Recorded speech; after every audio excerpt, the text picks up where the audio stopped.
자꾸 내 얘기를 하고 내 주변 사람들 얘기를 하면서 힘을 주려고 하시지 말고 그냥 그 친구의 얘기를 좀 들어주고 그것만 하면. 그래서 무슨 얘기를 건네는 게 중요하지 않고요. 안 해야 되는 얘기가 많습니다. 오늘 책은 공황인 것 같아서 불안합니다 편입니다.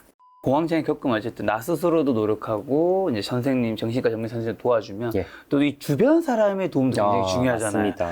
친구나 가족분들은 그분을 위해서 뭘 어떻게 해주면 좋나요? 일단은 막 그런 얘기, 야, 너 뭐 연예인이야? 뭐 공황장애. 이런, 그냥, 그러니까 이런 어떤 상처. 맞아요. 그리고 이제 공황 발작이 있을 때 이제 많은 분들이 공황 장애는 공황 발작이 있을 때만 힘들다고 생각하시는데 제가 아까도 말씀드렸다시피 이게 공황 발작이 없을 때도 예기 불안이나 회피가 발생해서 그런 것들이 좀 너무 힘들거든요. 그래서 그런 부분도 좀 이해를 해주시면 좋을 것 같고 어쨌든 이런 증상이 있을 때 막 주변에서 막 어떻게 막 또 뭐 119 막 불러준다거나 막 이러면은 너무 더 상황을 더 악화가 되고 더 불안해지거든요.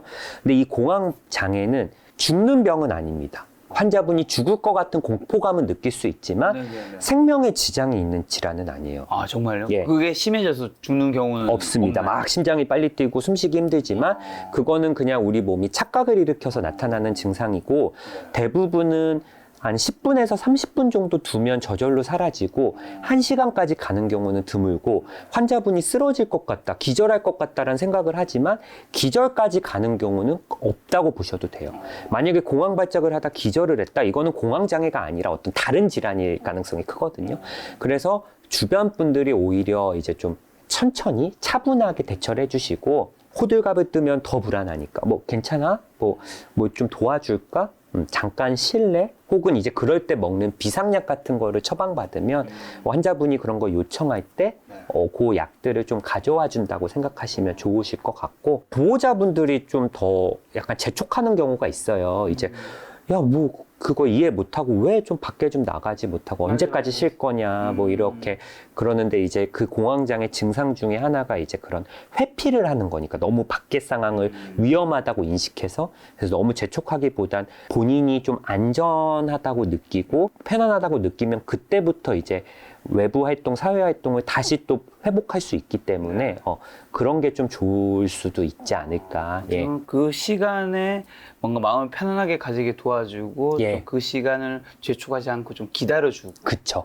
그리고 또 이제 보호자분들 중에는 무조건 쉬어야 된다. 그러니까 공황 발작이 있으면 야, 좀 휴직해. 아니면 휴학해. 아니면 퇴사해. 이렇게 막 오히려 또 과잉보호를 하는 경우가 있는데 모든 정신질환의 치료 원칙은 아프다고 해서 회사 그만두고 학교 그만두고 치료받는 게 아니라 하던 걸 하면서 기존의 활동을 하면서 치료를 받는 게 회복에는 제일 도움이 됩니다. 그럼 혹시 공황장애 겪고 있는 분한테 주변 지인들이 절대 하지 말아야 될 말이 있다면 뭐 어떤 게 있을까요? 저는 제가 우울증 걸렸을 때 가장 상처받은 말 중에 하나는 그런 거였어요. 제가 이제 우울증이 그렇게 가볍게 걸린 게 아니었거든요. 예. 뭐 저희 시장 아시는 분도 많겠지만 그분이 하는 말이 나도 우울증이다. 맞아. 그분은 그 약을 먹을 정도 그거는 아니었는데 물론 이 우리가 인생의 고통이라는 게 비교할 수는 없지만 그래도 절대적으로 너무 힘든 고통이라는 건 가끔 있는데 나도 우울증이라 말하는 순간 야 지금까지 내가 말한 내 힘듦은 남이 일인 거였구나 그냥 생각이 들더라고요. 특히 이제 공황이라든가 우울 같은 정신질환을 앓고 계시는 분들은 평상시보다 더 부정적으로 생각이 들고 상대방은 그런 의도로 얘기한 게 아닌데 아니더라도. 더 이제 상처를 받고 하거든요. 맞아. 그래서 섣불리 뭐 나도 그랬다 아니면 내 친구가 그랬는데 뭐 걔는 병원 안 가고 그냥 의지로 이겨냈더라. 뭐 운동을 하니까 좋아져. 야, 그냥 그거는 다 누구나 힘든 거야. 현대인 중에 뭐 안 아픈 사람 어딨냐. 너만 아픈 줄 알아. 예. 그리고 나도 이랬었다. 이게 물론 그 의도는 힘을 주고 용기를 주고 지지하려고 격려하는 얘기지만 환자분은 그렇게 안 들리거든요. 예. 그럴 때 그냥 자꾸 내 얘기를 하고 내 주변 사람들 얘기를 하면서 힘을 주려고 하시지 말고 그냥 그 친구의 얘기를 좀 들어주고 그것만 하면. 그래서 무슨 얘기를 건네는 게 중요하지 않고요. 안 해야 되는 얘기가 많습니다. 그래서 그 친구 얘기를 들어주고 그냥 많이 힘들었겠다. 공감을 좀 해주고 야 힘들 때 뭐 같이 있고 싶으면 언제든 연락해라. 맞아. 하지만 또 혼자 있고 싶을 때 또 막 야 나와 이럴 때는 뭐 술 마셔야 돼. 뭐 사람들과 어울려야 돼. 그러지 말고 혼자 있고 싶을 땐 혼자 있게 하는데 힘들 때라던가 불안할 때 연락하면 언제든 내가 나갈 수 있다. 전화해라. 뭐 이런 얘기가 정말 큰 도움이 될 수 있습니다. 옆에 있는 지인분들이라면 저는 뭔가 대단한 걸 하겠다가 아니라 그냥 그 얘기 들어주고 맞습니다. 그가 필요할 때 옆에 있어주고 맞습니다. 그다음에 기다려주고 요 정도만 돼도 맞아요. 그게 정말 큰 힘이 된다고 하더라고요. 예. 자, 근데 유전적 요인이 있는 분들도 있잖아요. 맞아요. 사실 이분들은 사실 더 조심해야 될 것 같긴 한데 이분들이 특히 조심해야 되는 거 있을까요? 일단은 이 유전이 있다는 거는 이런 공포 회로가 다른 사람들에 비해서 좀 잘 발달을 했다는 거거든요. 아까도 말씀드렸다시피 공포 회로가 발달한 분들은 이 공포를 조금 잘 감지하고 피하려는 그런 부분들이 분명히 있기 때문에 약간의 어떤 신체 증상들이 있을 때 한번 그냥 넘어가기보다는 가족 중에 공황장애가 있을 때 갑자기 심장이 좀 빨리 뛴다거나 숨쉬기 힘든 이런 신체 증상이 있을 때 그냥 넘기기보다는 한 번쯤은 병원에 가셔서 상담을 좀 받아보시는 거 나쁘진 않을 것 같고 수면에 좀 질이 깨져 있다거나 좀 뭐 식은땀이 난다거나 뭐 이런 증상이 있으면 그때도 저는 좀 상담을 받아보시면 되게 좋을 것 같다는 생각이 맞아요. 내가 지금 증상이 있는데 실제 그 증상이 발전돼서 힘들어 하시는데 가족 중에 한 분이 있으면 나도 그렇게 될 수 있어요. 맞아요. 그래서 가족 중에 이제 공황장애가 있는 분들은 좀 빨리 오세요, 병원에. 아버지가 좀 있어서 가보라 그랬다 한다거나.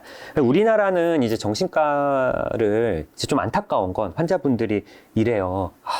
제가 사실 오긴 왔는데 아주 심하진 않아가지고 좀 왔을 때 좀 민망하고 선생님이 좀 뭐라 그럴 것 같고 이래서 좀 오는데 주저했다. 그럼 저는 그 환자분한테 뭐라 그러냐면 우리가 감기 때문에 병원 갈 때 이런 얘기 이렇게 생각 안 하잖아요. 막 나 가벼운 감기인데 콧물만 났는데 병원 갔는데 뭐라 그러는 거 아니야 이러지 않잖아요. 그런 생각 안 하고 오셨으면 좋겠어요. 그냥 우리가 뭐 편의점에도 담배 한 갑만 사러 갈 수도 있고 뭐 물건을 많이 사러 갈 수도 있지만 어쨌든 뭐 내가 서비스를 이용하러 가는 건데 그냥 한번 물어보러 갈 수도 있잖아요. 그리고 병원 간다고 무조건 약 주진 않거든요. 특히 저는 이제 유튜브를 하니까 진짜 가벼운 상태로도 많이 오세요. 그러면 한 20분 정도 오시면은 한 3분 정도는 괜찮다고 돌려보내거든요. 병원 유튜브를 보고 좀 가벼운 상태로도 오시기 때문에 그러니까 병원 간다고 무조건 치료를 시작하는 건 아니니까 그런 걱정은 안 하셨으면 좋겠다. 근데 그 환자분들이 찾아와서 그런 얘기 하는 것도 뭔가 내가 너무 이상한 사람이 아닌 것처럼 이제 보이려고 하는 건데 저도 생각하는 게 그때 제 그 선생님 저한테 해주신 말씀이 너무 정상인 척 하려고 하지 마세요. 그러니까 이게 병원에 오시면서도 오는 것도 용기를 냈지만 양가 감정이 있는 거예요. 그러니까 내가 힘들어서 왔지만 또 이 정도는 누구나 있지 않을까? 그러면서 의사한테 괜찮아요. 치료 필요 없어. 또 이런 얘기 듣고 싶기도 하면서도 또 도움을 받고 싶기도 하고 이런 두 가지 마음이 같이 있는 상태에서 오시는 그렇죠. 남들 이 정도 다 힘들죠? 선생님 이 정도 저만 힘든 거 아니죠? 뭐 이 정도 이런 상태에서 힘든 거면 치료 안 받아도 되지 않나요? 약간 이런 마음. 그렇죠. 제가 우울증에 각을 겪었던 게 사실 뭐 좋은 일은 아니었는데 그래도 이런 이야기 할 때 굉장히 많이 공감을 하고 제가 지금 몸으로 겪은 거니까 그럼요. 그런 부분이 좀 좋은 게 있네요. 지금 이제 선생님 가족 유전이랑 그다음에 나한테 뭔가 그 병과 관련된 초기 증상이 왔을 때 조심해야 된다는 게 저는 너무 와닿는 게 사실 저희 아버지가 탈모예요. 이제 머리가 이제 위에가 이제 좀 비어 있으세요. 어릴 때부터 이제 제가 봤을 거잖아요. 아버지가 40 중반부터 시작이 되셨어요. 제가 30대 중반부터 M자가 시작돼서 난 아닐 거야 하고 있는데 점차 진행이 되고 있더라고요. 그래서 그때 어느 날 이제 탈모도 좀 인정하기 쉽지 않아요. 남자는 약간 자존심. 그렇죠. 그래서 이제 되게 유명한 탈모 관련된 약이 2개 있어요. 그 중에 하나를 먹기 시작했거든요. 머리가 멈췄어. 탈모가 멈췄어. 맞아. 만약에 그때 제가 그걸 먹지 않았으면 여러분처럼 지금 예의에 까진 김 작가를 볼 수 있어요. 맞아요. 그러니까 진짜 뭐 그런 유전적인 부분이 있으면 진짜 미리미리 좀 준비를 하는 거, 뭐 나는 아닐 거야, 괜찮을 거야가 아니라 미리 좀 경각심을 갖고 준비해보는 거 저는 되게 중요하다고 미리 준비하지 않으면 나중에 그 후폭풍은 내가 다 감당해야 돼. 맞습니다. 그래서 부모님이 이제 좀 살이 찌고 이렇게 뚱뚱하시면 나도 그럴 가능성이 좀 크고요. 미리 조심하고 좀 운동이라던가 식단 관리도 좀 하고 진짜 뭐 고혈압, 당뇨, 그러니까 뭐 저희가 어떤 질환을 할 때 진짜 가족력이라는 게 되게 중요하거든요. 예, 유전자라는 게 미리미리 좀 대비를 한다는 거. 그러려면 의사랑 좀 친해져야 됩니다. 좀 우리가 의사 병원을 너무 무서운 존재, 막 그런 게 아니라. 조금 뭐가 있으면 한번 간단하게 좀 가보고 우리나라처럼 병원을 이렇게 쉽게 이용할 수 있는 시스템이 없거든요. 자, 이 땅에 있는 천만 탈모인 여러분 응원합니다. 약 드시면 됩니다.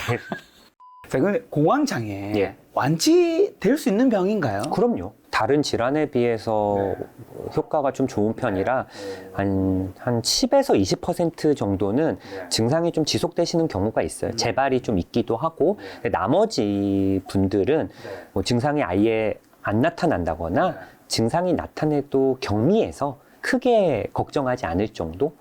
근데 완치라는 기준은 환자분과 의사가 생각하는 게 조금 달라요. 환자분들은 완치라는 거를 공황 발작이 아예 없어지는 걸 완치라고 생각하는데 저희는 이 발작이 있어도 예전같이 막 심하게 불안하거나 겁을 내거나 밖에 못 나가거나 이런 게 아니라 또 왔네? 뭐 지난주에도 왔는데 뭐 5분 만에 사라졌으니까 좀 기다려보자. 내가 통제할 수 있는, 컨트롤할 수 있는. 그러면 사실은 생활에 큰 지장 없거든요. 그래서 저는 환자분들께 이렇게 얘기해요. 뭐 환자분이 러닝머신 30분 뛰었을 때 심장 빨리 뛰고 숨쉬기 힘들면 그거 불안하시진 않지 않냐. 그렇대요. 자연스러운 반응이니까. 공황 발작도 그런 식으로 생각을 하시면 크게 걱정 안 하셔도 된다. 이거는 합병증을 일으키거나 뭐 어떤 몸에 안 좋은 영향을 주는 건 아니니까. 근데 이 완치되고자 하는 마음 때문에 사실은 더 완치가 힘든 거 아닌가요? 좀 증상이 이제 막 조절이 되고 그래서 약 먹고 상담 받으니까 옛날보다 많이 좋아지고 생활하는 것도 편하고 그런데 이제 그런 경우에 이제 이제 나 다 낫나 했는데 발작이 한번 왔어요. 그러면 또 실망하고 소용이 없나 보다 그러는데 이제 저희는 말씀드리거든요. 그걸 좀 객관적으로 보시자. 예전에 김 작가님이 일주일에 5번씩 오고 한 번 왔을 때 너무 힘들어서 막 주변 사람들이 다 도와주고 이랬는데 지금은 뭐 2주에 한 번 정도 있고 와도 한 5분 정도 있다가 사라지고 약간 식은땀 나는 정도로 사라지니까 옛날에 비해서 크게 나쁘지는 않지 않냐. 그러면 꼭 계속 치료 받아야 되고 이런 게 아니고 약 없고 치료 없이 요 정도 횟수만 유지돼도 이거는 완치로 판정을 한다. 이렇게 말씀을 좀 드려요. 이 병을 낫는 이제 처방이나 이런 거에도 사실 잘못된 뭔가 카더라 같은 것들이 굉장히 많잖아요. 많죠. 사람들이 좀 알고 있는 잘못된 치료법. 요거는 아니다. 그러니까 이게 공황장애가 증상이 이제 대표적인 게 심장이 막 빨리 뛰고 숨이 쉬기가 힘들고 이러니까 심장과 폐가 문제가 생겨서 근데 이 공황장애라는 진단 기준은 다른 신체 질환이 없을 때 공황장애로 진단 내리거든요. 심장과 폐가 문제가 있어서 공황장애, 이거는 공황장애 아니에요. 그럼 심장병이고, 그럼 폐병이지. 그쵸. 그러면 내과에서 진료를 받아야지 공황장애로 진료를 받으면 안 되거든요. 근데 이제 심장에 폐가 좋다니까 심장에 좋은 음식, 뭐 폐에 좋은 음식, 뭐 계속 그러시고, 아니야, 나 분명히 심장에 문제가 있어. 아니면 내가 이렇게 심장이 빨리 뛰겠어?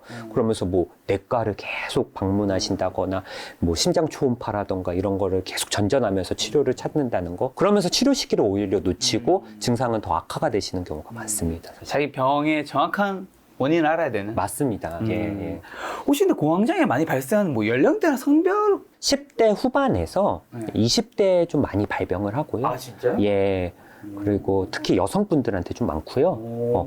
그리고 두 연령대가 좀 높은데 10대 후반에서 20대 초반이 확 발병을 했다가 조금 줄어들다가 이제 30대 또 중반.